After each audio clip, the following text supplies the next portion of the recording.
Well. What are you wearing? I don't worry. I'm wearing this is actually a giveaway at like a Devils game. It's just like the head of like the mascot. So I just thought it'd be funny to like the second that people like tune in, they're just like, What is this? what is happening? So all right. It's So an interesting hat. that was I don't what a way to intro. I don't know if it resembles the mascot close enough. If you saw it in person, I feel like you'd agree. Okay, fair. Maybe I It's just don't see the mascot. best giveaway of the season. Best giveaway. Maybe I just don't see the mascot enough. Probably not.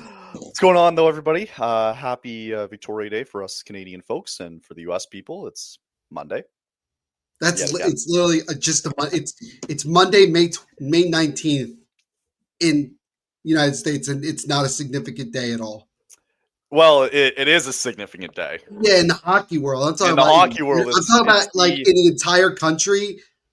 There's nothing going on. It's the not exact date, but it's an anniversary now for the last 7 years of the Leafs getting knocked out in a game 7. Maybe not the last 7 years in a row, but or in the playoffs. 7 years in the playoffs, getting knocked out in a game 7 yet again. We're going to talk about it because it'll eventually relate going into the offseason, what I wanted to bring up for the Flames. Yeah. World Championships are still going on. The playoffs start the quarterfinals begin later this week. Mackenzie Weegar's still getting in some good reps. Anderson, who I believe scored the other day for Team Sweden. Backlund, I think, had a pair of points as well, too. So overall, not a lot of Flames news going on right now. Memorial Cup coming up. For those of you who watch the Memorial Cup, the only Flames prospect that we're going to be looking out for is Andrew Basha, who plays with Gavin McKenna for the Medicine Hat Tigers. So that begins on Friday. Actually, the Medicine Hat Tigers will take on the host city of the Rimouski Oceanic. And then it's the Moncton Wildcats and the London Knights, who are the OHL champions. And I believe the QMJHL is going to a game 6 between Moncton and Rimouski. And Medicine Hat won in 5 games, I believe, over the Spokane Chiefs. So there you go. Yep. All right, let's get into the fun stuff here.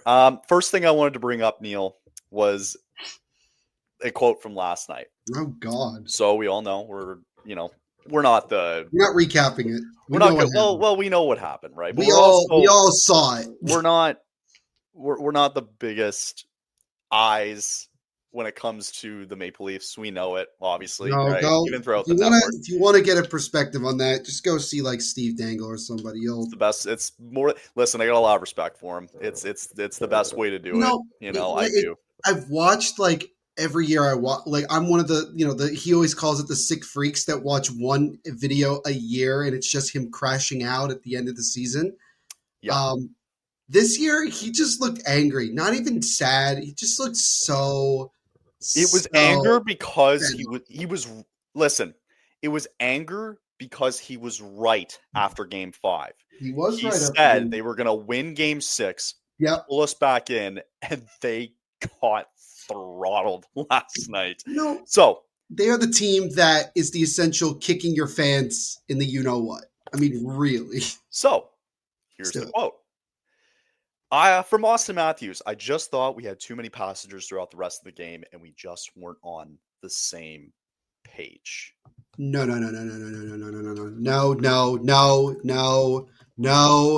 That is okay. Such an ignorant statement. Because I'm gonna bring it up right now. All right, I'm gonna say it. Kyle, how many games did Austin Matthews play in the playoffs? This year? This year. 7-6, so 13 games. He played 13. How many goals do you think he scored? Well, he scored in Game 6, and he scored, I believe, once or twice, maybe against Ottawa. 3. Yeah, 3. And 11 points.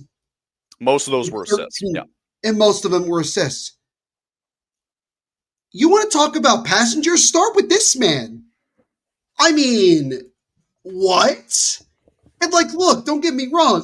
Mitch Marner is the passenger among passengers. He's like the president of the fan club here. William Nylander, look, in the first round, it looked like William Nylander was going to go off. It looked like he was going to literally carry this team on his back.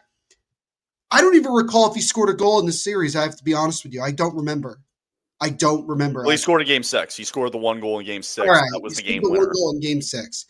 But like, I'll give him credit in Game 6, though. I will. sure, yeah, because we needed a response from him and the Leafs, and we got it. The problem that I have with this quote is that it's not like this dude's been carrying his weight.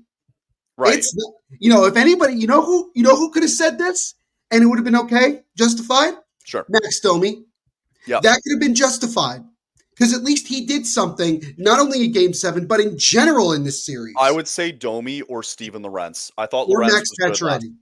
Yeah, I thought Pacioretty, Lorentz, and Domi, I thought were the only guys who really showed up last night. Steven Lorentz, wasn't he not just on the Panthers last year? He was. Oh my God. I think, just looking at this quote, Jesus. I think he knows, though. He's got to know that his contributions weren't there. Right? He knows. He knows. He's got to know that. Right? So it's like, just looking at last night, though, right? Just before we look at the bigger picture here, right? Just looking at last night, it's just the same shit over and over and over 7 times over. But that's why I thought it was surprising. I thought I was shocked when Brad Marchand after the game goes, I was legitimately nervous for this game because he thought this team was better. And to his credit, I think there's some truth to that. I think that this team, I think this was the best unit they've assembled over the last 7 to 8 years. It's up there. In terms of performance, I think it's up there. But there's still the one constant that remains the same. And it has remained the same ever since these guys have been stuck together. It's the reliability that these guys think that they can get the job done because of, if you want to call it the core four, I'd rather look at it as the faces of the franchise. The 5 faces.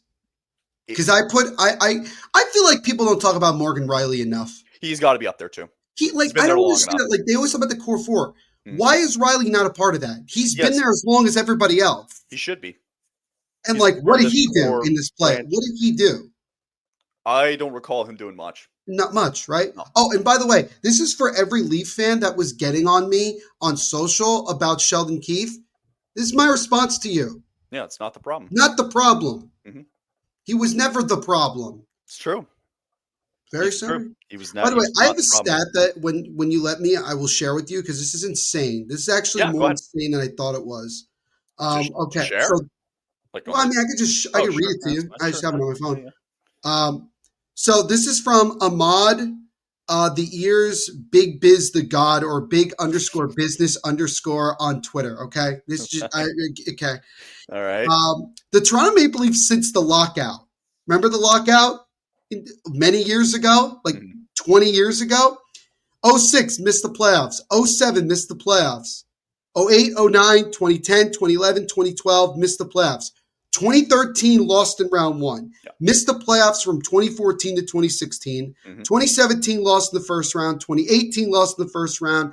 2019 lost in the first round. 2020 lost in the qualifying round. 2021 blew a 3-1 series lead. 2022 lost in round 1. 2023 lost in round 2. Last year lost in round 1. 2025 blew a 2-0 series lead. Lost in 7. To end their season. And even it's amazing how the series changes though, because they were up 3-1 in that game 3, right? They were up, they had it in their control, right? And I just told people, to all my family members and whatever, I said, just wait, be patient. It's going to come. Even after game 5, right? I said, I'm not jumping on it early. I said, just wait. They're not done yet, and they showed it in Game 7. Yeah. Did you know since 2004, all the Canadian teams have made at least the conference final, except for these guys? Including the Winnipeg Jets, every single Canadian team has reached the conference final or further, and the Leafs haven't. Let me ask you a question. Let me ask you a question. How many playoff series wins do the Leafs have since the lockout year? How many? Two. Two. Two. How many do the Buffalo Sabres have I think since they also have 2000? two. I think they also have two. 3 or 4, thank Four. you. Okay. Like, here's the thing. Okay.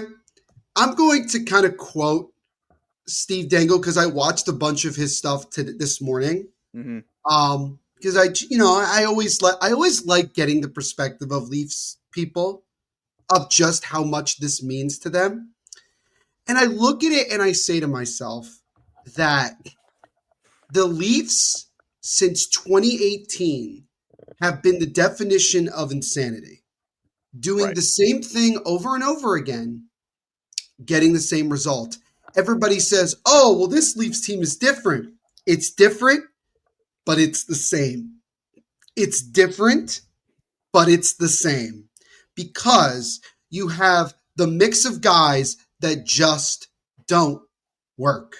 It Yeah. has not worked. It won't work. No matter how much you try to change, it will not work. Yeah. And I think, honestly, this franchise moving forward needs to be blown up. Not in the sense of, ridiculous, like delete the franchise. I'm talking about this era and core needs to be removed because I don't believe that you are going to get any closer than where you got last night. Last night was the furthest that this group of Leafs players have gotten this franchise to in their entire time playing in Toronto. I don't believe that Mitch Marner will be back in Toronto. I think Oh no, feeling, his fate was sealed at the deadline. They wanted him gone. yeah, they wanted him gone, and I think the feeling is mutual. Yeah. I don't believe that Marner wants to be here anymore, and I don't blame him. I don't blame him, but also I blame him because Oh, again, I blame him. Oh, it's I blame like him. he Of course, didn't, I blame him. John Tavares, he should just leave. He If he does doesn't not, well, he would. He's gonna have to take a discount to stay. if he If wants not, to if not, stay. if he does, that's true. If he does, who Austin knows? Matthews, like He's got 3 years left on that 4-year deal that he signed. if I'm Toronto, I'd start looking around. I think he has a no move. I'd still look around. I don't know if he does. I'd have to look and see. But I'd still look around. William so Nylander, I'm okay with keeping him around because I think that he actually can be that something. right. So that actually brings me to what I wanted to talk about and how it's going to relate here with Sure. the Flames. Do you even think it's worth investigating or investing your time into looking at, we'll say the maybe we'll throw Matthew Nyes, Nick Robertson into the conversation here with some of the following free agents coming up here. Is it worth looking into a guy like Mitch Marner or John Tavares and, coming up in free agency? Because, my take is I wouldn't waste my time on Mitch Marner for the money that he's going to ask for. Move along. It's not worth the time to do that. I think Tavares would get a lot of looks, so I don't think that the Flames would necessarily be favored to probably get him, right? I mean, it's gonna be tough for him to drag him all the way out west. He's home, right? Yeah. So it just really relies on how much he wants to win, and maybe he goes to sign with a contender. I would signs in Vegas for like a 1-year deal. That's why it depends on what Morgan Frost does this summer because he is an RFA as well. Sure. So is it worth investigating, maybe bringing him in? I don't know. I mean, that's up for debate. I just think that there's better fitted teams out there. So I don't think that's going to be, a realistic possibility. I'm throwing RFA at Matthew Nyes. I don't care. I don't think what happened to him was necessarily justified looking at this series. I didn't think he was that awful, actually. Considering him not being on the score sheet much, I thought he actually had a decent series against Florida. So I'd be throwing it at Matthew Nyes for sure. Nick Robertson, maybe that's a discussion for the other day. What do you think? Yeah, no, I think a lot of teams should throw out an offer sheet to Matthew Nyes. Because one of two things happens, right? you either jack up the price and force the Leafs to pay more than maybe they were hoping and or expecting, Comfortable for, yeah. or if you get him, especially with a lot of these teams, salary caps going up, they have a lot of cap space depending on who you are. Um, Even overpaying, let's call it, for Matthew Nyes may not be that big of a deal because he would end up being one of your core guys without question. I thought overall in the playoffs, I think he really showed his value. I think he showed his worth. And I think that he is going to be coveted because we talked about how this year is going to be the beginning of RFAs being more possible to getting moved to another team. That Matthew Nyes could be the one that really starts that trend. Now, granted, you could say what St. Louis did last year maybe is the beginning of that, but that was also with the uncertainty of where the salary cap was going to go and things like that. So, yes, I would look into that. Nick Robertson, I mean, I'm just thinking of the compensation because it's like yeah, he wouldn't 4.2 cost a lot, I million. don't think. Well, if you offer him anywhere, I think it's under 4.2 or 4.6, one of the For two. Nick Robertson. You're not giving up any compensation, right? That's the compensation line, right? So, yeah, I'd throw $4 million at Robertson. Why not? I don't see it. I mean, he I brings would do it short term. speed. I would do it for a year or two. Why not? I'd He be brings curious to speed see. to that to the Flames, which is needed. Yeah, Like, hey, I would love to see and how Robertson. old is he? Actually. He's like what, 24? Yeah, he's a young guy. He's between Yeah. maybe So 22 and 24. Yeah. what is he, a winger? No. Yeah, he's a winger. I mean, he could. Yeah, I could see that. I don't know being where we would put him because the third more line. you're relying on some of your younger guys to come up, and I think Yeah, I obviously was the going to big say concern is it's center, third but line. it's going to be really interesting to see what happens. Now, I mean, also Huska doesn't care about lines. He just to throws quickly it up. mention as well to what was at stake last night, because the Leafs ended up losing in Game 7 last night. The Mhm. pick from Florida is no longer going to be 22nd. It's going to be anywhere between 29 and 32. If I'm Calgary, I'm trading down. You've got the 18th overall pick. I'm trading down. Yeah, why not? I don't think there's any reason to not I trade don't down. think there's anything wrong with it. Yeah, Because they had two first round picks last year. Don't forget. Yeah, and you could get like probably a couple of maybe mid round picks for a late first. Yeah. Oh God, yeah. And I'm It's not not a against strong it either. draft. Yeah, and I think that's fine. And I think that the way that Craig Conroy wants to do this is that I think he's slowly establishing the core that we have. Coronado. And then I also think what? Well, Coronado to start, right? I said slowly. That's why I said slowly. We're not there yet. And I think that Conroy understands that like having that kind of flexibility with picks works out in terms of like what he can go out and try to do. Totally. So yeah, I'm totally fine with it in terms of like the UFAs you mentioned. Yeah, I wouldn't touch Marner at all, honestly, because let somebody else go do it. Because he's going to want $14 million and he can go to Utah for that. I keep saying Utah because like I think with Utah you have nothing to lose. I really don't think you do. He needs a change of scenery and he just needs to go somewhere quiet. And like he could go and he could be the guy in Utah. And honestly, no pressure. I see very little to no pressure from. He needs to like go the further out west, the better for him, right? I agree. And like I'm trying to think what else here too. Like Anaheim, just go. Like I'm thinking for him. Try to get your money. Go to San Jose. San Jose actually is pretty interesting because of the fact that like they do have pieces kind of already in place for like go to San Jose. You have Tyler Toffoli there already. You have Celebrini, who, by the way, Celebrini playing with Crosby is just not fair because it's just been stupidly good to watch in World Championships. You have Will Smith. There's someone else I'm missing. Eklund. You have a lot. Yep. You have Jason. You have Dickinson. Askarov as a goaltender. Askarov, Dickinson. Give it 2 years, 2-3 years. That's a really good team that could like get back to being a contender in the near future. So and they have the money to dish it out. I kind of want to see that now. I think it's a perfect. I actually kind of want to see that now. Yeah, I think it's a good spot for him. He needs to go. I think it's comparatively to the other spots we just mentioned.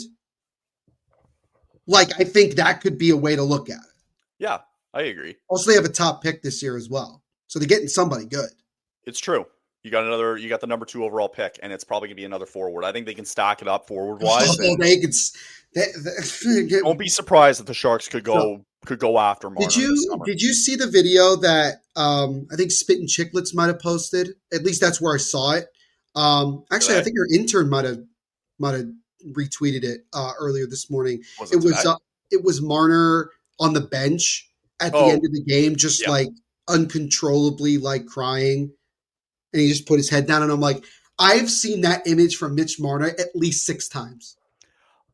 I don't care. Like, Yeah, sorry, grow up, dude. Yeah, like, oh, boo hoo. I feel so bad for you that you're making fucking $10 million a year, or whatever he's making right now. Yeah. Cry me a fucking river, Oh, right? yeah. You almost have to be the way that Nathan McKinnon handles interviews, right? Yep. He doesn't say much, right? And it's got to be that who gives a attitude, right? We Like, talked to Bailey about her experience talking with literally when Nathan she talks to McKinnon. Nathan McKinnon. That's what she And said. it's just like McKinnon's like, I don't care. Yeah. I don't. That's his mentality. If like the only way like I don't like the idea that people think that Toronto's a hard place to play. It is. I don't think it is. I think they just make it hard on themselves. Yeah, oh god, yeah. Who listen, if you can't handle outside noise, then don't play. That's why you're getting paid all this money, right? It happens in let's see, where else does it happen? Montreal for some of the Canadian teams. Christ, we see it all the time in Calgary. I see it a lot in Calgary. You probably see it a lot up in Edmonton. You see it over in Vancouver. How often do you see it in New York? Maybe that's up for debate. You maybe can tell me on that. But you see it, like, yes, this is probably the place where you find it the most. But if you can't handle that, then go to San Jose, right? Then go. Because that tells me the type of player that you are, right? Like, but also, they can't put this on the media. You can't put this on the fans, and I'm going to get to the fans in a second. You can't put this on the media. That's their job. They want to make sure you have the biggest, brightest spotlight, and they earn jersey money too as well whenever they sell jerseys as well too. So I don't care if they want to call it the hardest place to play is Toronto because the media is mean and everybody says mean things. Grow a fucking pair.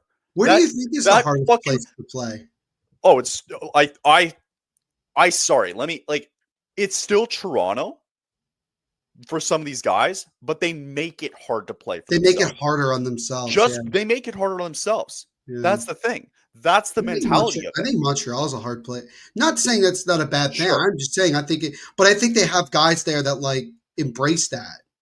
Matthews, I think, can handle it fine, right? Yeah, I think like the playoff performance is a different storyline here. But Marner continuously bitching and whining at the refs last night and in game 5, and his emotion is such like a baby shit attitude.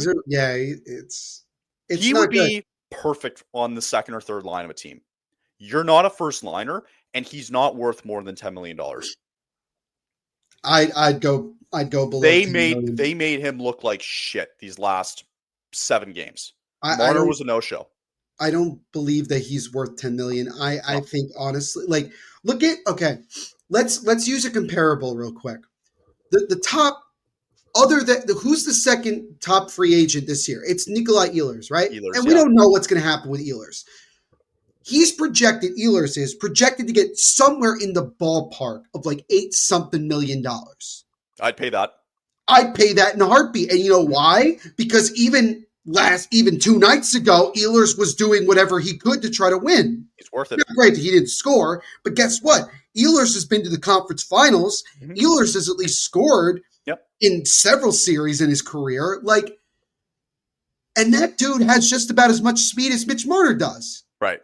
So the way I look at it is that Marner should be paid about the same amount, in my opinion, as Ehlers. That's about as far as I'd go with it because my attitude would be there's no doubt that Mitch Marner can score 35, 40 goals a year in the regular season. No doubt. We've seen it. Can do it. Guys, great. Just superstar in one way or the other. Skillful player. Top level. I don't know how you want to categorize it. Sure. However you want to categorize it, people, you can categorize it any way you want. But you can't look at Mitch Marner and say, that dude's worth $14 million. That dude is worth $10 million. No. And you know what? I go back to this quote. This was on May 6th of last year. So we're talking about a little over 2 weeks ago. It was like 1 year when Mitch Marner said what it means to be a Leaf. This is his quote. It means the world. Obviously, we're looked upon as, kind of gods here, to be honest. No one thinks that way, buddy. Not a damn person looks at you that way. They don't look at you that way. They could kind of look at it like with Matthews, but not really. Delusional Leaf fans do. Delusional Leaf fans do, yep. For sure. So the whole thing with it is that if Marner thinks that he's going to get $14 million, he's on drugs. And I believe his agent is Pat Pearson, I think it is. I think so, yeah. I think it is. Yeah. And I'm telling you right now, he's got his work cut out for him. Because how are you going to convince I can see somebody paying close to it. Yeah. Okay. I can see somebody paying it. But even the most incompetent GMs in this league are still going to think about it and still be like, I wouldn't be surprised, Kyle. I wouldn't be surprised if we go several weeks and he is not signed and he takes a 1-year contract with some cup contender. I'm not joking. Yeah. I think that is a possibility here. I think his stock fucking plummeted, right? And then so 2 things before we move on here. I don't want to move on. Okay, we can. Just looking at that game last night and just the way it started. Florida was oh my God, the Leafs, like, for the first half of that period, were playing in their own zone. And if it wasn't for Joseph Woll, it probably would have been 3-0 after 10 minutes. It was a dismantling. And credit to the bottom 6, Lorentz and Lawton, I think were 2 of them who had a breakaway yesterday. And really the only people that showed up were the bottom 6 last night. You knew it was going to come. I said it last night. I said, as soon as Florida gets the first goal, this game's over. It's over. If the Leafs get the first goal, then we got a contest. Florida gets the first goal, that party was over. That ship was sailed. It was a foregone conclusion that they were going to run them out of the building, right? Yeah. The other thing that I wanted to mention was the fans. Oh, God. Is there any in particular? Well, no. Just for the people who showed up last night. So you mentioned Steve Dangle, and actually it was funny. I did listen, who, by the way, tremendous respect for them down at SDPN. They do a phenomenal job with running their network the way it is. You know how many games he doesn't go to because he does those streams? I give him a ton of credit. Huge respect. He's in his house doing that. Like, right. God bless his soul. They told a story. I believe it was one of their co-hosts, Adam Wilde. Told the story of, I believe it was a father and son who drove from, if you don't know, Sault Ste. Marie, which is 4 hours from where I am from, and another 3.5 to Toronto. So about 7.5 to an 8-hour drive. The same day and the same night they go to watch Game 5, right? And they get bodied, right? And then they have to drive back home. I imagine that for Game 7 last night that there was some sort of situation. They fucking deserved it. All of that tiredness that they got to get to the game and tiredness going all the way back to Sault Ste. Marie, they fucking deserve it. Every single one of those fans in that building last night, and I would even argue some of them out in Maple Leaf Square, fucking deserve it. Justin Bieber all of them deserve it. It's the Bieber they deserve none of this. Because you know what I want to relate it to? You know when you get that mail in your mailbox that says you want a free vacation, then you have to attend that 90-minute presser? Oh, God, yes. Yeah. It's those people that go to it and then sign up for the packages that they sell. Right. That's exactly what these fans are. You get what you pay for. You get what you're fucking paying for. And and for the amount of money that they had to pay for these last 2 games, I'm laughing my way to the fucking bank. You guys are idiots. And even more funnier, the idiots who left halfway through the 3rd period last night. You didn't even have the balls to stay the entire game because you wasted your money. People like that. You wasted your money. All you could have thought. Think about all the things that you could buy when you dropped anywhere around $1,000 to go to last night's A game. ring for your significant other. Right. Anything. You could have gotten anything for around $1,000. Instead, you basically wasted your money. And I am flourishing in every second of it because they deserve what comes to them. For all the times we hear all fucking year that it's their year, it's our year, it's our year, and then they get to suffer and swallow in this shit. Those fans fucking deserve it. Every single one of those fans deserve it because we're already seeing it. I saw it on the news last night where they were interviewing fans. It's okay. We got next year. Fuck you. I hope you show up to the game next year and drop People another said that? $600. People said that? Oh my God. Fuck yeah, they did. Of course. They deserve everything that's coming towards them. And I don't give a shit. And I hope that they continue to pack that stadium going forward for big playoff games just so they can lose their wad again.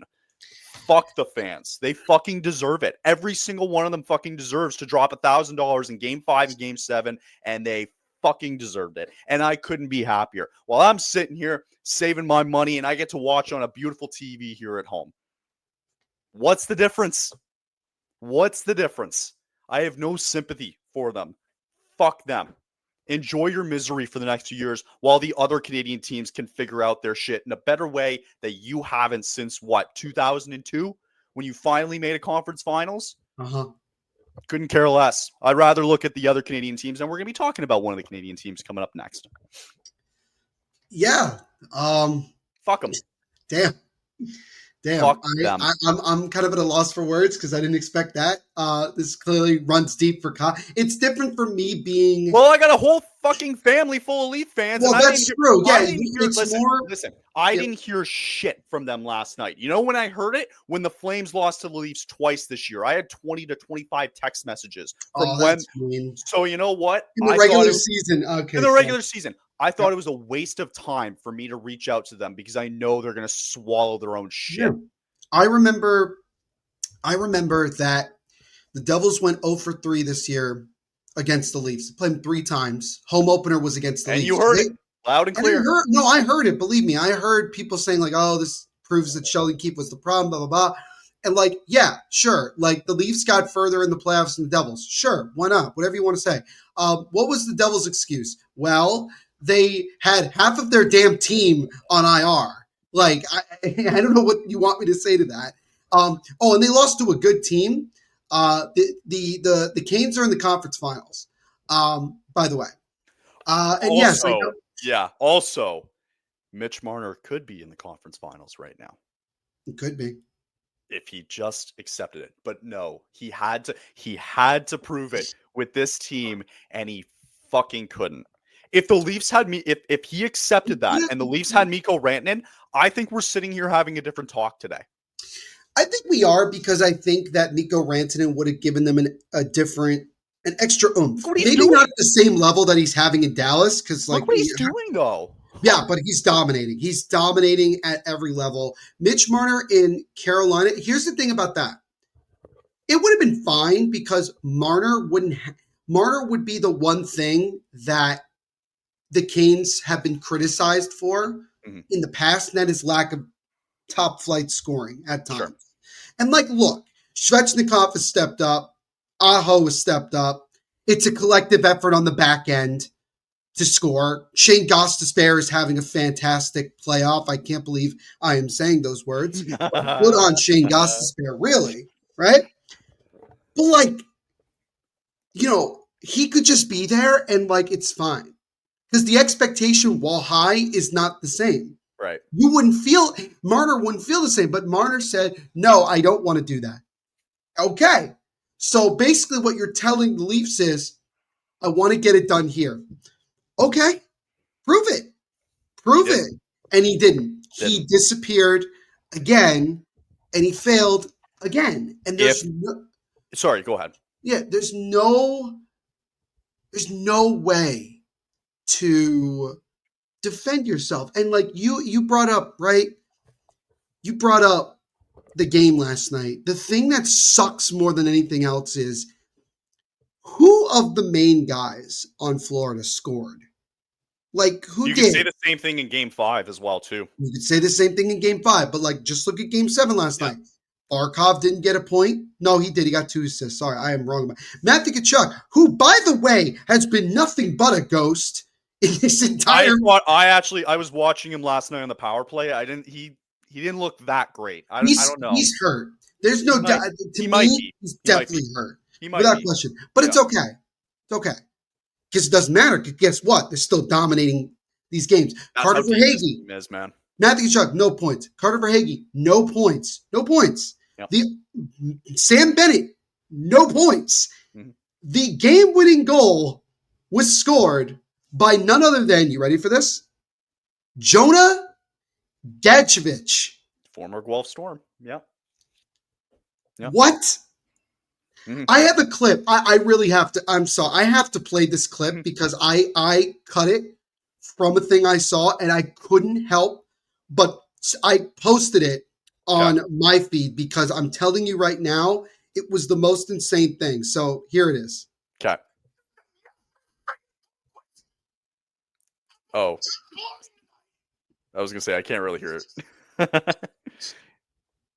Anyway, it's Steve. It's him freaking out, we know. It was him after Game 5. Well, it was in the middle of Game 5. Oh, about this team sucks, right? When Boquist scored the third to goal. make it 3-0, and he was like, the Panthers have Jesper Boquist on their top line, and he's dominating you. So Marner's legacy will be this. If Carolina goes on to win the Stanley Cup this year, which I would hate for my own personal reasons. Yeah, I got it. If they go on to win, Marner's going to have to sit there and reflect on the fact that he couldn't get out of his own way to go somewhere else that's a little bit more quieter for his standard. He would have found himself right now in the conference final, could be on his way to the Stanley Cup final, and you get a chance against Florida. But more importantly, his legacy, go back to Game 5 when Jesper Boquist scored that third goal and the way it happened. That is Mitch Marner's legacy. That's what it's been. Yeah. The guy is skillful. There's no question about it. He can score with all the skill in the world.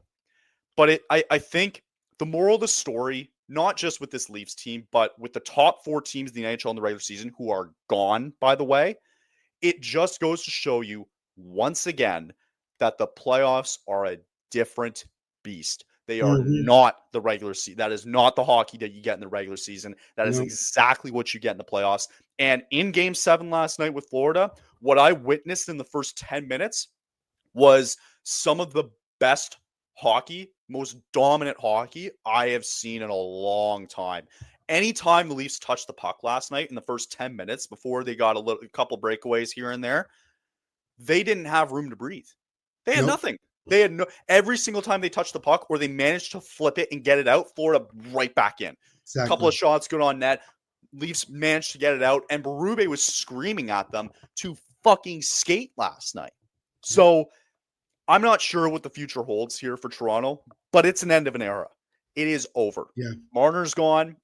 I think Shanahan's gone.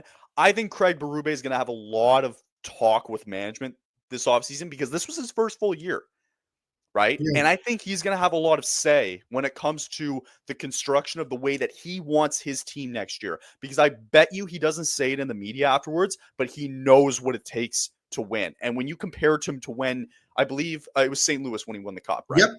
As an interim compare it to that team, holy fuck, it's not even close. And even credit, like, the Leafs had the defense. I actually didn't think Joseph Woll was bad in this series.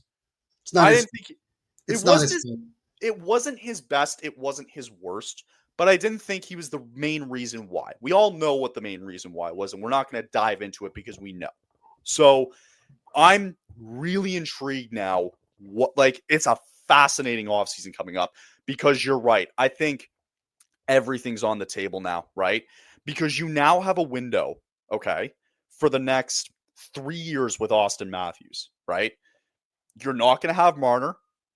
You're not going to have Tavares at his best. and you're going to have William Nylander, right? Mm, It's going to be fascinating to see how they construct it, because yeah.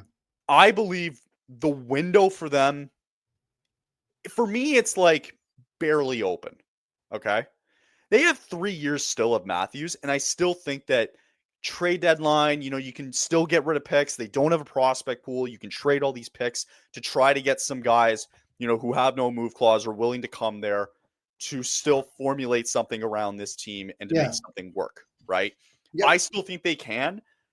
It's going to ultimately come down to Matthews and probably in this case going forward, Nylander.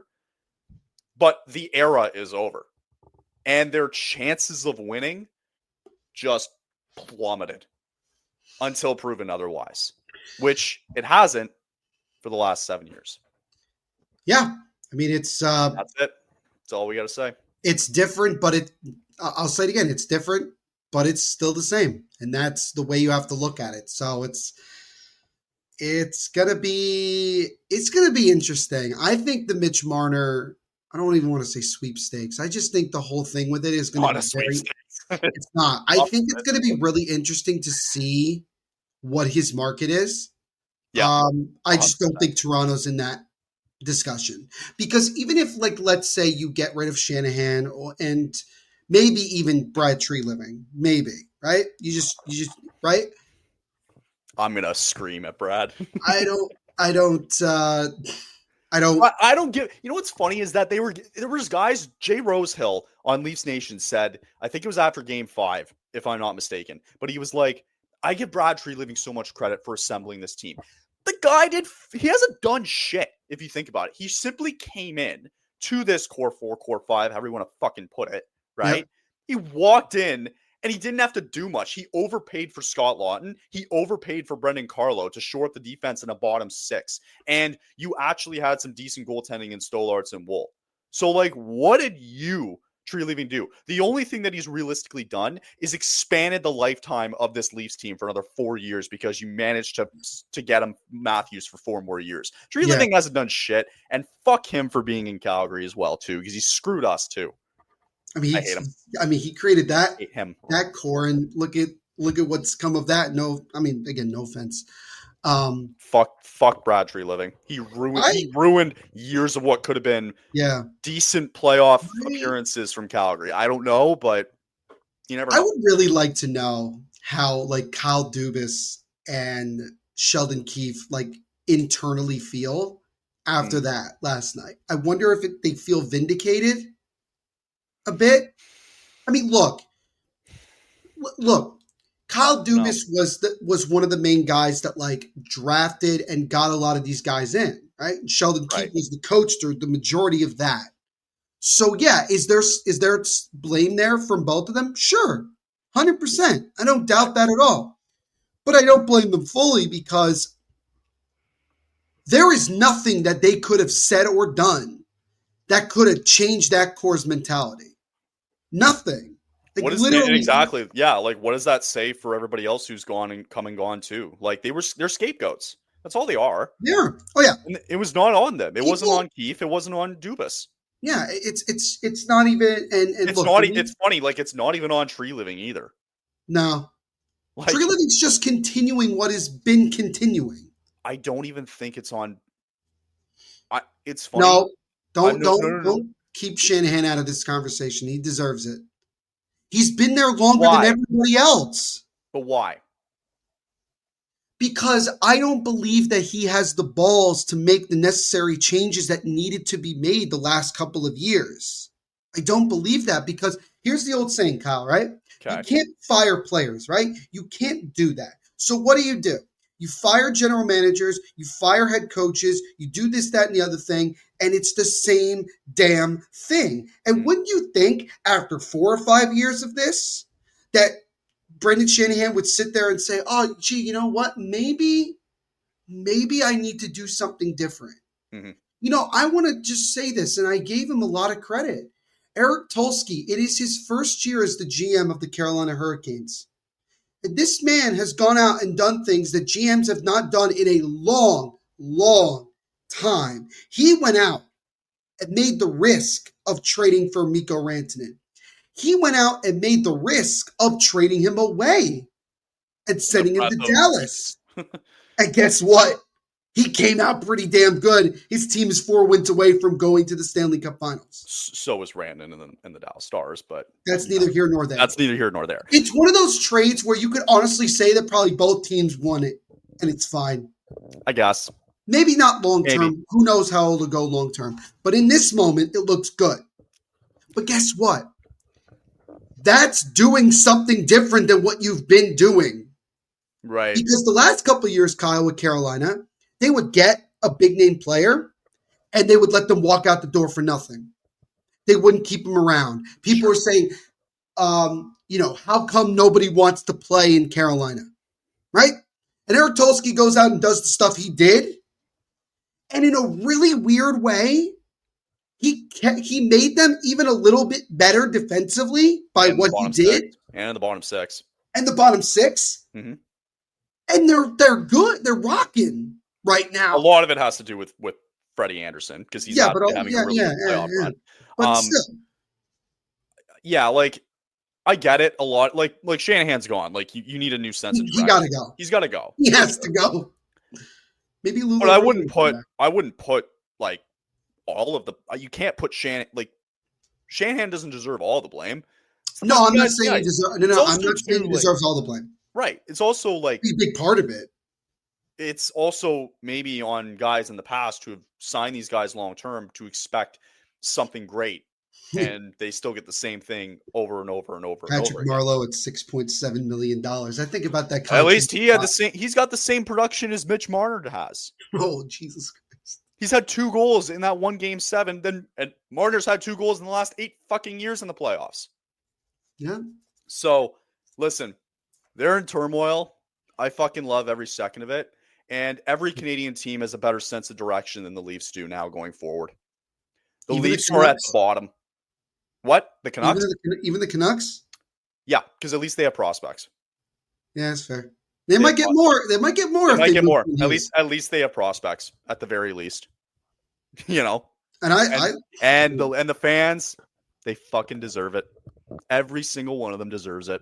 And I hope they're in a pit of misery for the next 15 years. So this is my formal, if anybody wants to sign up with a new team application, I suggest you do it now before the start of next season.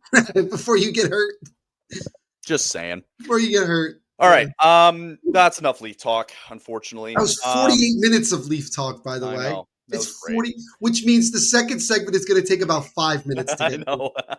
Being honest. We'll get to DraftKings now, and after the break, we will preview the conference finals coming up for you guys. So stay tuned.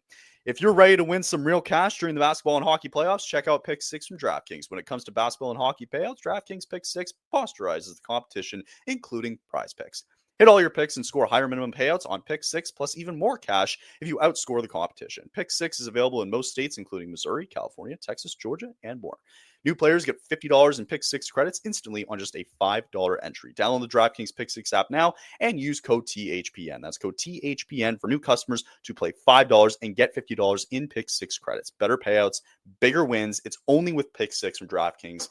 The crown is yours. Gambling problem? Call 1-800-GAMBLER. In New York, call 877-8-HOPE-NY or text HOPE-NY 467-369. In Connecticut, help is available for problem gambling. Call 888-789-7777 or visit ccpg.org. Please play responsibly. On behalf of Boot Hill Casino and Resort in Kansas, 21 and over. Age and eligibility varies by jurisdiction. Void in Ontario. Bonus expire 168 hours after issuance. For additional terms and responsible gaming resources, see dkng.co/ice. All right. Neil, it's conference finals time. Which one do you want to talk about first? You pick. Let's go out west. We spent a lot of time out east. Yeah, we spent way too much. Let's talk about the West. All right, let's do it. Let's talk about the West. So in both conference finals as well too, it's the exact same matchups as we had last year. So in the West, it is the Dallas Stars and the Edmonton Oilers. Same scenario. Dallas does have home ice advantage for this series. The Oilers do not. Edmonton looking to get back to the Stanley Cup final after winning in 6 games last year. I believe Matthias Ekholm is going to eventually be back in this series. I think they said possibly from game 1 and game 2. I don't think he's available. Game 3 and onward, there's a possibility that Ekholm's going to be back in this series. Huge. For Dallas, it feels like they're at full strength now. Now with Miro Heiskanen coming back, with Robertson, back into the lineup a bit more now, as we saw in the past series here. What do you like?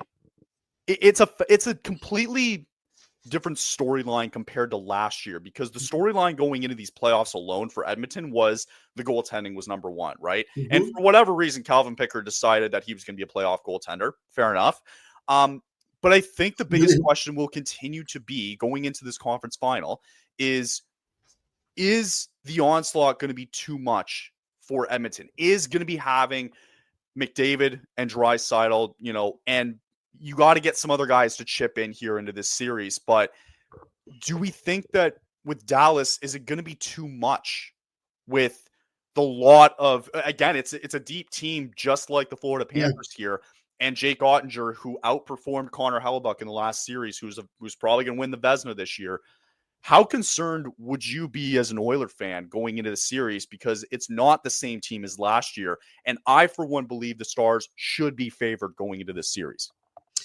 I would be very concerned without question, because this is a very talented Stars team, probably one of the most talented Stars teams we've seen in their history. I mean, you got to go back to 1999 in terms of even last year though, it was a good even team. Last year. Yeah, I mean, this is and what's the big difference for Dallas is getting Mikko Rantanen, who is fit in seamlessly in Dallas. He has really, really found a home, and maybe Mikko Rantanen is just a Western Conference kind of guy.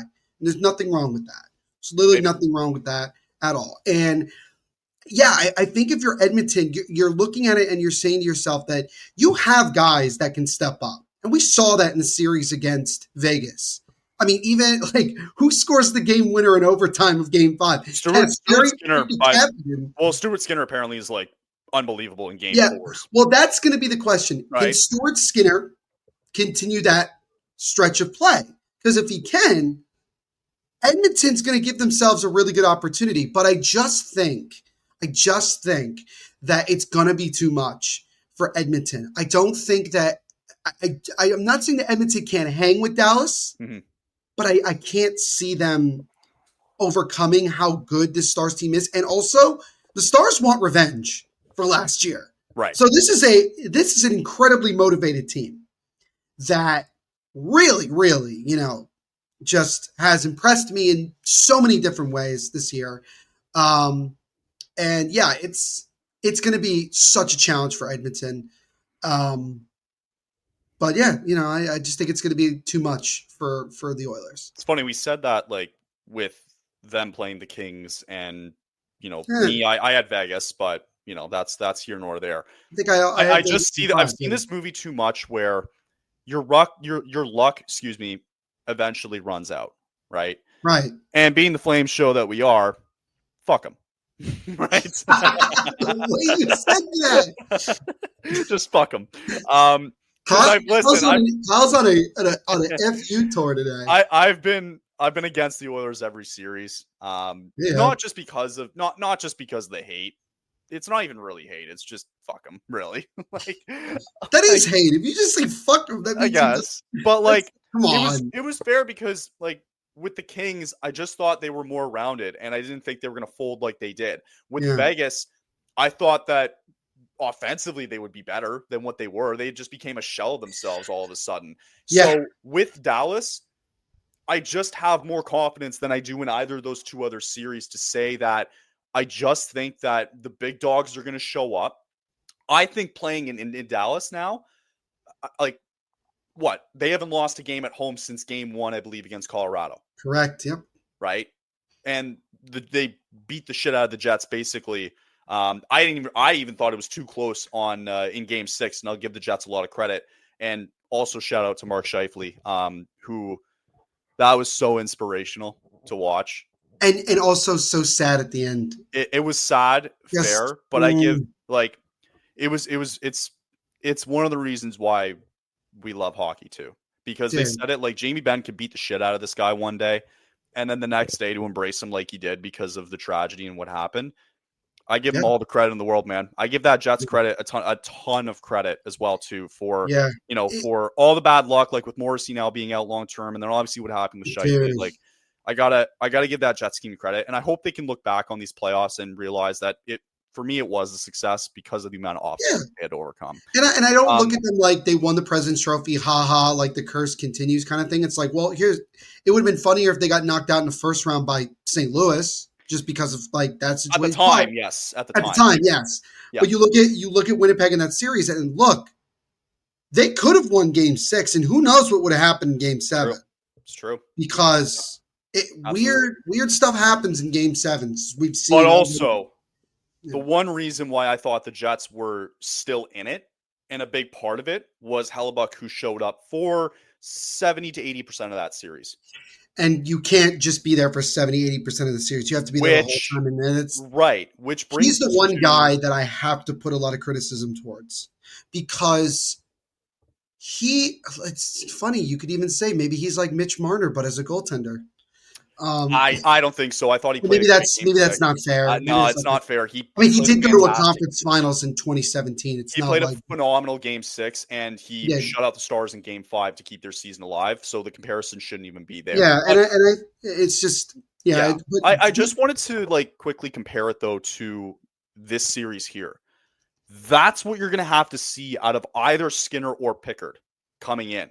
That's the level it's going to take, right? You remember watching Mackenzie Blackwood all the way back in that first series. And for the first, in Game 1, he was sensational, right? Yeah. You're going to need that from this Oilers team. And to start in Dallas, the fact that the Stars have home ice advantage, it's concerning for me. I really think it is. So I've got all the trust in the Stars to get the job done, especially on home ice where they've been really good and they've been feeding that energy. I like Dallas in 6. I do. I think they're going to take care of home ice. I can see Edmonton doing well at home too. And I really think the old adage is going to go that you're not in trouble until you lose on the road. I think that's going to play a huge effect here for Edmonton, right? They have to take one here in Dallas to make it a series. If the Stars go up 2-0, I can't see the Oilers winning 4 of their next 6 going forward. So to be fair, we said that about LA. Okay, fair. But that's different. But this is a different team. Yeah. Different story here. Different story. I just think that you're going to you can't put yourselves in a deep hole against this team, right? We saw that the Jets, they put themselves in a deep hole being down 3-1, and it's incredibly difficult to get back-to-back wins against the Dallas Stars. So I think that they should win this series. I think it writes all over them that they should win it. I think they're somewhat now fully healthy with bringing back Heiskanen and Robertson. Yeah. I don't see how the Stars not win this series. I'll take them in 6. I think this will be a competitive series. I don't think it'll be incredibly one-sided. I do believe that Edmonton will have their opportunities and they will get some wins in. I don't think that it's out of the question, but I do agree with you that I think that it's going to be too much this time around. And look, we both know how hard it is to get back to Stanley Cup finals and look at the two and I say that, and the 2 teams that were in the finals last year are now 4 wins away from doing it again. Bingo. But it is hard to get back and go all the way again, right? And you're facing a Dallas team that knows what happened last year, is pissed off that it happened, especially when they had the home ice advantage. And now they get an opportunity with an even stronger team they had last year, and a chance to really, get over the hump and get back to the finals. So I'm with you, and I'm going to say Dallas in 6 as well. I think that's fair, and I think that I could definitely see Dallas taking a game in Edmonton at some point. I can't wait for Edmonton to make us look stupid for the 3rd time in a row. Or no, did you have Edmonton in that last series when they played Vegas? I had the Golden Knights in 5, dude. Well, they might make us stupid again. Let's be honest. All right, let's take a look at the last one here. It is Florida. It is Carolina. Rematch it 2 years ago. Yet again. Florida takes out Toronto last night in Game 7. They will begin their series tomorrow night. So Florida coming in, not as rested as Carolina was as they finished it, I believe, last Thursday against the Washington Capitals here. And they handled their business very well. So, if I'm not mistaken, last year, might be a really stupid thing here, but it was Florida who won 4 straight, correct? Or no? It was. It was Yep. 4 straight? Okay, Correct. thank you. So, it's not going to be the case this year. I've said it for the majority of the playoffs. I think that Carolina's building is the toughest building to win in these playoffs so You far. are correct. They're undefeated, and rightfully so. I think it's a brutal place to try and win. Florida was able to do that twice last year. I can't see that happening again this year in Carolina again for games 1 and game 2. I just, for whatever reason, don't see it. I think the biggest keys here are it feels like Bobrovsky's back. I think Florida's finally, it took them a bit against Toronto, but they found their mojo. Game 7 last night and game 5 is the reason why you should fear this team because they're deep from top to bottom. I agree. And I agree with what you said earlier that with Tulsky making that move to get Logan Stankoven and putting Rantanen back over into the Western Conference, he's going to get some picks on top of that. Mm-hmm. I think this series goes 7 games. I think it goes 7. I think it's going to go back to Carolina. I just feel like, yes, this Florida team is better than what it was last year. Mm-hmm. But there's moments where last night, Tkachuk, for whatever reason, wasn't at his best. Verhaeghe hasn't really been at his best. Barkov, mind you, he had 2 assists. He was losing the faceoff battle pretty badly. Sure. In this series. Sure. I don't think he was great on the face-off draw in this series, which he has to, it's one of the many of his strengths that he has. Mm-hmm. And Bobrovsky, I thought, was sensational in that series as well. So he has to continue along that path as well, too. Defensively, I thought they struggled a little bit, to be honest, in that series with Toronto. Despite game 5 and game 7, hey, in the first half of that game, at least, you gave away like 2 breakaways and maybe 2 2-on-1s or whatever it was. Yeah. So for me, yes, that this Florida team's better than last year, but I think there's still some concern going into this series. I think Carolina's hitting a great stride. They are 8-2 in these playoffs, deservingly so. And the fact that they have home ice advantage in this series is going to say a lot. And I bet you they're pissed off from last year too as well. Because 2 years ago. Right. Funny enough, all those games were fairly close. It's just Florida ended up winning those close battles. Look at the way they won the series. Exactly.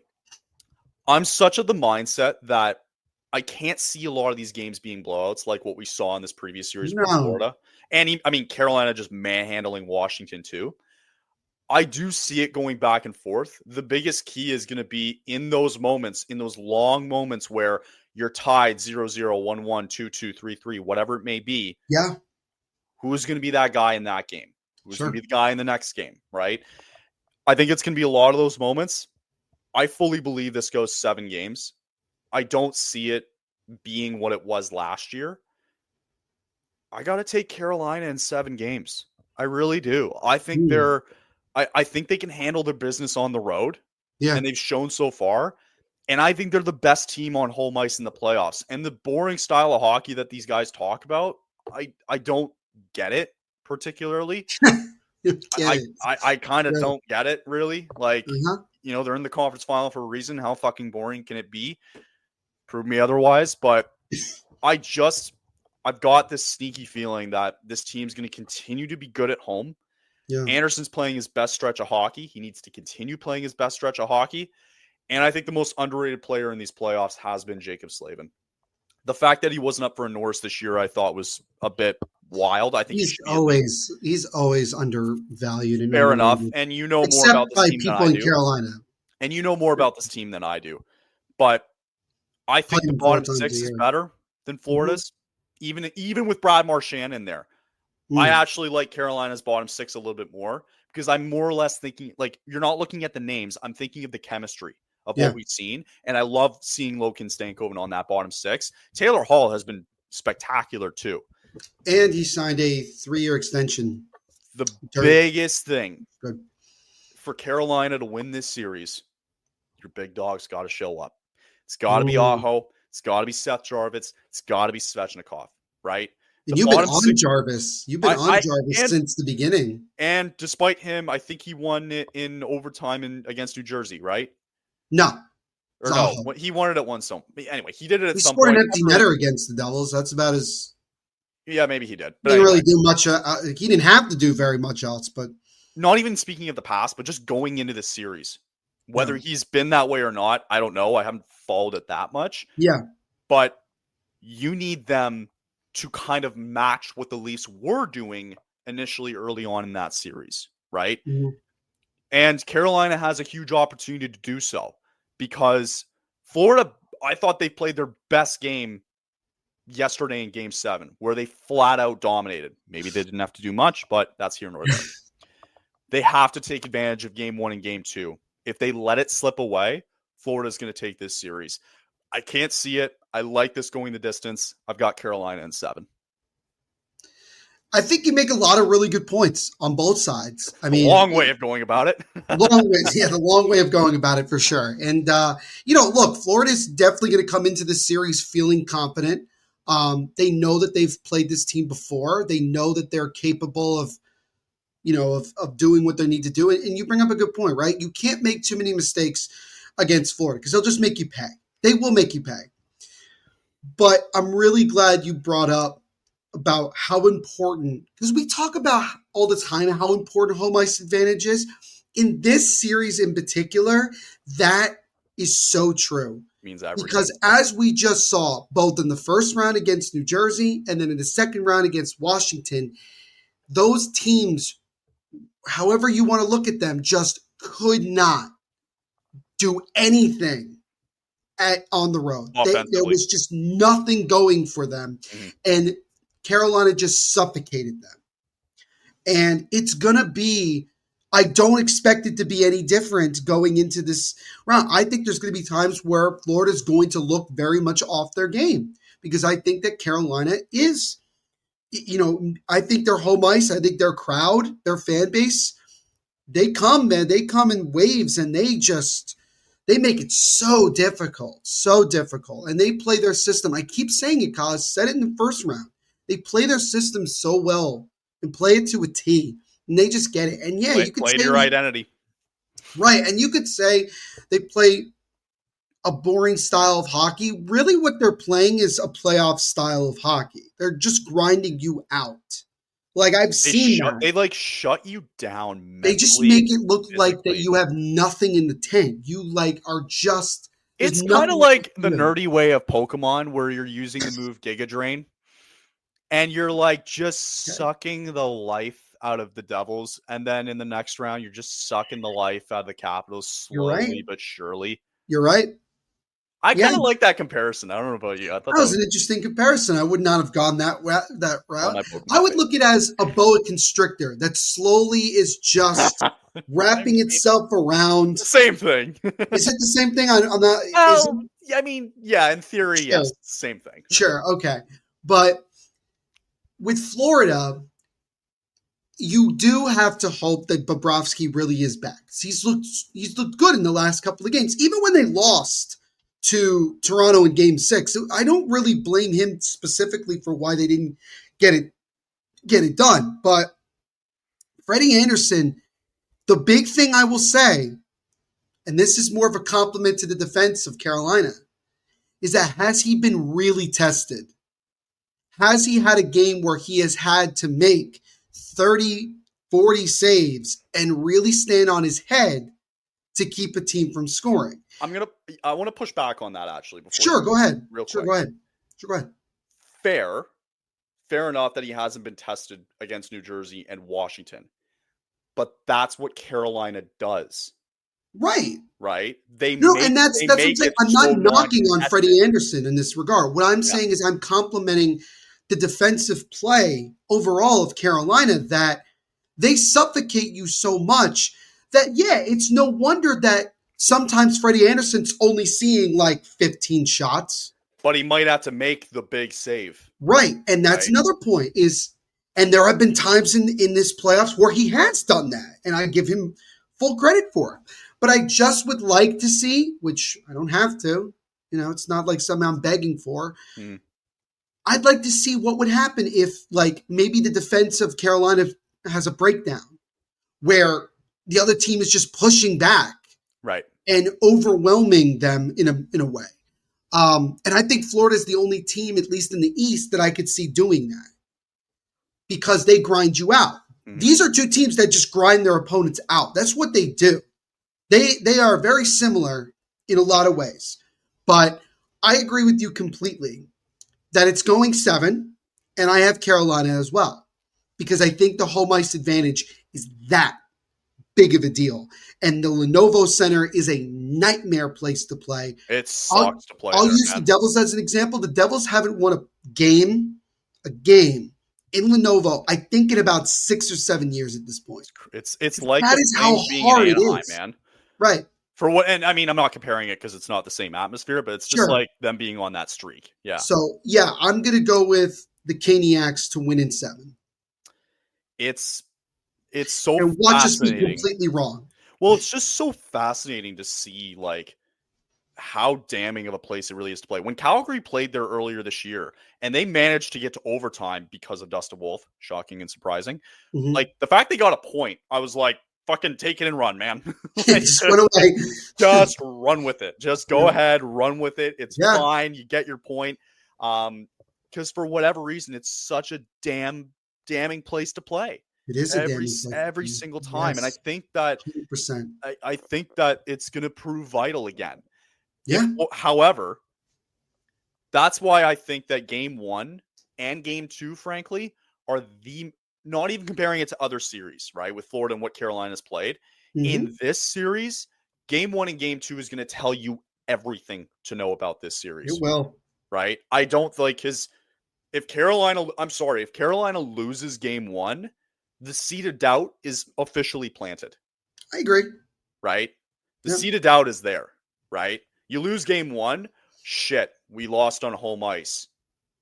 You better win game 2 then. That's where everyone in the hockey world is going to go, uh-oh. Like, oh, crap. You're not in trouble. However you lose on home.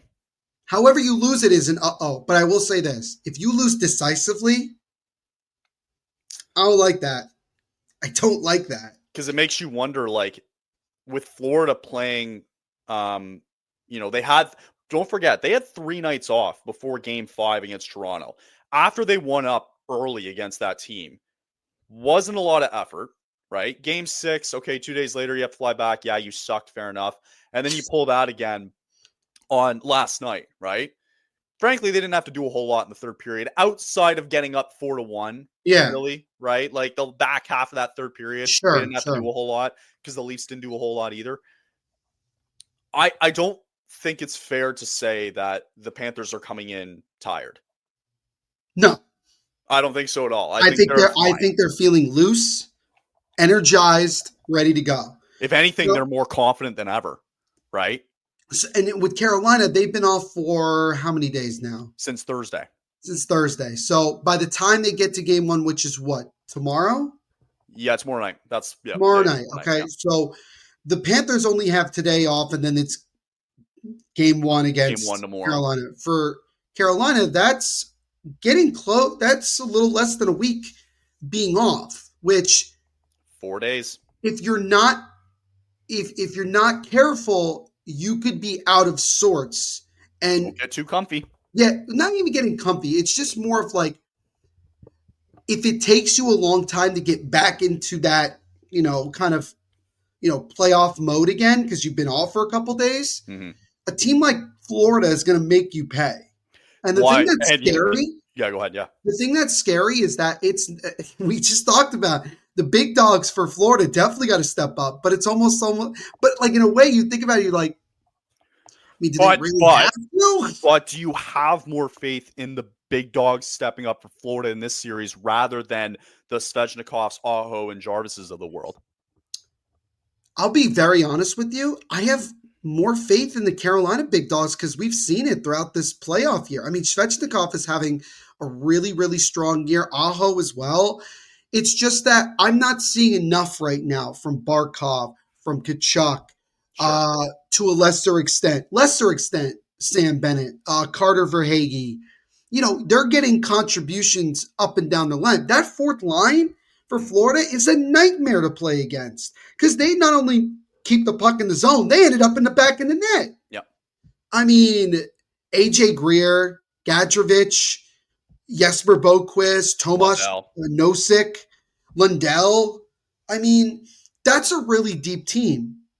But I also would argue that I think Carolina is a pretty deep team in its own right. But a lot of their ways top guys have been stepping up. Yeah. Can Florida's? I wouldn't be surprised. I'm telling you right now, if Matthew Tkachuk scores a goal in game one, that's going to wake him up, in my opinion. I think the first 10 minutes of the first period in game one is going to tell a lot. Because if Florida does that, like what they did last night in game 7 against Toronto, and they do that to them, like Carolina, like you can't start sleepy, man, because this team's still, that engine's still going, right? The engine might still be going for Carolina, but it's certainly taken it's very slowly kind of, it's been a couple of days. It's a momentum thing. For Florida, absolutely a momentum thing. For Florida, it's like by the time game one starts, it'll still be less than 48 hours after you just put belt to ass to Toronto in game 7. And it's fun. I told you about, what was it? All the way back in the first series with the Devils with Kat from the Surge Cast. Okay. Do you remember when Kat reached out to me when, I don't know if you know what I'm talking about with, it was the Meyer, Meyer hit Freddie Anderson, and Anderson missed the rest of that series. And she wanted my third-party opinion about it because I didn't have a horse in this race. Neither do I have any horse in this Metro Eastern Conference race, right? Yes. And I gave my third-party opinion. Never heard a word from her since. So, if Carolina falters pretty badly here in this conference final, they're going to hear from me. They are going to. I'm going to let you do that. I'm not getting into this. I'll do it 100%. I can't speak because they knocked my team out. So I can't speak. Mark my words. If you falter here, okay, I'm coming after you. If you falter in 6 games, are you going to go after them? Yeah, probably. 7? Probably. Okay. Yeah. If they falter, so I guess in a way, like it doesn't matter. Not really.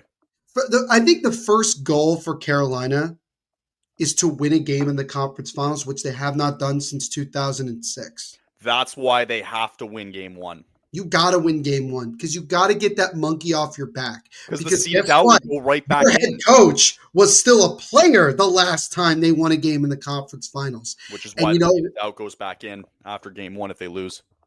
Yep. Because if you lose game 1, in whatever fashion, you got to sit there for 48 hours and say to yourself, crap, we finally lost at home. And we still haven't won a game in the conference finals. And I know that people say, the players are not thinking about it. No, it's been brought up. They have thought about it. Mm-hmm. Does it affect them as much as maybe the fans do? No. But the doubt is in the back of your mind if you lose game 1 to Florida. Because now you're thinking, we can't go to Florida down 2-0. We go to Florida down 2-0, we may not be coming back. Florida, frankly, hasn't played that well at home. I don't. They have because they lost. Give me one game that they played. Maybe they won a close game against Tampa in game 4. They lost game 3. Okay, they almost lost it in game 3 to Toronto. They did not play well. They had to come back from that one. Game 4 and game 6, I think I think game 4, game 6 against the Leafs were the only times Florida played well. And they lost game 6. Even shutting out. And they lost game 6. And they lost game 6. They were in it. They just couldn't offensively score. Yeah. I thought it was a good game. I just thought Joseph Woll and Bobrovsky both played fairly well in that game, and deservingly 100%. So. That's the scary thing, is that Florida really hasn't played that well at home this entire playoff run. So you're right. Like if they falter here in game 1, Christ almighty in game 2, I'd be very, very worried going down to Florida. Don't give this team any sort of hope. And that's exactly what the Leafs did. They gave this team a chance and they fucking buried them. They Rightfully did. so. Rightfully so. Okay, cool. Good stuff today. And yeah, man, what a day. God, What a day it's been. Kyle came in guns blazing. I'm just I here. had a lot of pent up Yeah, apparently. against the Leafs. I had a lot Apparently, of yeah. a lot of pent up aggression against My the Leafs. Devil's Podcast episode will be a lot calmer than that. I'll tell you that right now. Well, when you have ties to the Leafs, you Yeah, want to burn those ties. Look, I get that as someone who despises the Rangers. So, like, Right. I get it. Right. It's the same thing. Fuck them. IIHF World Championships happening? Anything? So we know that Thursday is. I mean, there's games on right now, but we are about 2 or 3 days away from the elimination rounds. Yep. Which I didn't realize how long the round robin is. It's so long. This started on the 9th. It's been going on for 10 days. Was it the 19th? Yeah. Yeah. It's long. And I think the biggest surprise, I don't want to say biggest surprise, but the thing, Switzerland has really impressed me. I mean, granted, they played Hungary yesterday, but they won 10-0. They really impressed me. And Nico Heischer's not even playing because he got hurt. Mm-hmm. Fortunately, thank God he's fine, but they didn't want to play him the rest of the tournament. Right. But, like, there's only a couple of teams that I see, like, winning this tournament. I could see Switzerland doing it. I could see Sweden doing it. Sweden's goaltending in particular has been really good. Mm-hmm. You know, you got Canada. What a shock. Canada's doing well. The U.S. is mid. I'm not even going to try to be on. I'm not even trying to sugarcoat it to people. They're a very mid team, sure, despite being like second in their side of the tournament. Sure. Shout out Slovenia for remaining in the top flight for next year. Yeah. Thank God. Well, because I want to see Kopitar play again for Slovenia. That was great in that 2018. Did he show up for Slovenia or no? Not no, not. He never showed up. No, okay. But he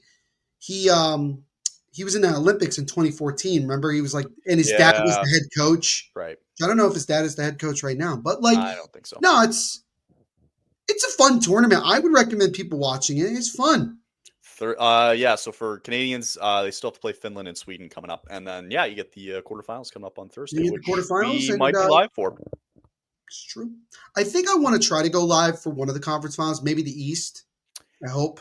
Yeah, we'll figure it out. Yeah, figure it out this week. I got a little more time on my hands. I'm graduating tomorrow, so I'll be at the Prudential Center. Cap and gown. Around cap and gown. How long is the ceremony tomorrow? 3 hours, from 9 to 12. Holy fuck. Yeah, well, the funny thing is that I have to be there by 7:30. Oh. I have to be there. Well, they say that because because of traffic going into New York. So it's like they want to give you want to, build up time, whatever. And you have to get there, and like the procession starts at 8:30. So I'm there an hour to like basically like sign in, get set up, whatever, and then do it. And then 3 hours, and I'm like, this better be a damn good commencement speech. This better be damn good. Do they go through every program? So this is only undergrad, as far as I was told. They have a graduate ceremony. I believe that they just do it in alphabetical order. So as you can see by my last name, I might be one of the last people that go up. Okay. So yeah. I know some colleges here in Canada, like it's a better way to do it. Honestly, I love it, but they'll get it all out of the way in one day, but they'll have it like, okay, if you were under the faculty of arts, if you were under the faculty of business, yada, yada, yada, they put you in like a time slot, right? Right. And that's when your faculty is up. Right? Yeah. I think it's because it's not as big of a university. I think they'll just throw everybody in the same time kind of thing, which is fine. I don't really care. Doesn't matter. Personally, because like I didn't get to experience this when I graduated from my community college. Right. So for me, I want to like soak in like every moment and be like, okay, I did it. And then I'm good. I'm going to take a picture in front of the Martin Brodeur statue because why not? Because of course. Well, it's there. I mean, it's right there. Well. But yeah, I'm really excited about it. And by the time you guys see me, next time you see me, I will officially be I don't want to say I'm already a college graduate because I graduated my bachelor's Graduate. That's great. No, you should be able to celebrate it. And my only time of celebrating it was during COVID. And I saw my name pop up on a YouTube screen. I went, You were like, yay. I went, yay, click. I just needed confirmation that my name was there, and hallelujah. Did you take a picture of it, or you just like didn't carry? Yeah, I screenshotted it. Yeah. All right, fair. Screenshotted it, and I went, yay, done. And for anybody that's watching that is going to graduate or did graduate this year, congratulations to you. Awesome accomplishment. And yeah. Good stuff. I'm kidding. I'm kidding. I can't today. Just the way you said, fuck him. That should have been the title of this episode. Just I might. I haven't clipped anything in a while. No, you have to. There's about, I think, 3 different times. I know. I'm really lazy. I might. You was on a roll with clips, and now we gotta get back. I was really lazy with it because that was a rant. It was. Yeah. That was about as good. That was at the same level as like when Elias Lindholm got traded to Vancouver. I'll throw myself in the fire because I know, like, I've done it with you before, and like you got fucking railed. Dude, so I think it's only appropriate that I put myself in the fire. Yeah, that's fair. That's a good point. Okay, I'll wait. I have to do it tomorrow because we'll process that. Yeah, but so we will be back next Monday. And I'm gonna just quickly check here. We will have so Monday of next week will be game 4 for Carolina and Florida. Game 4 on Tuesday of next week is Edmonton, Dallas. So we'll be recapping the first 3 games of this conference final, and then next week we will hopefully tell everybody that our predictions have been totally wrong. We're wrong. Yeah, but that's good stuff.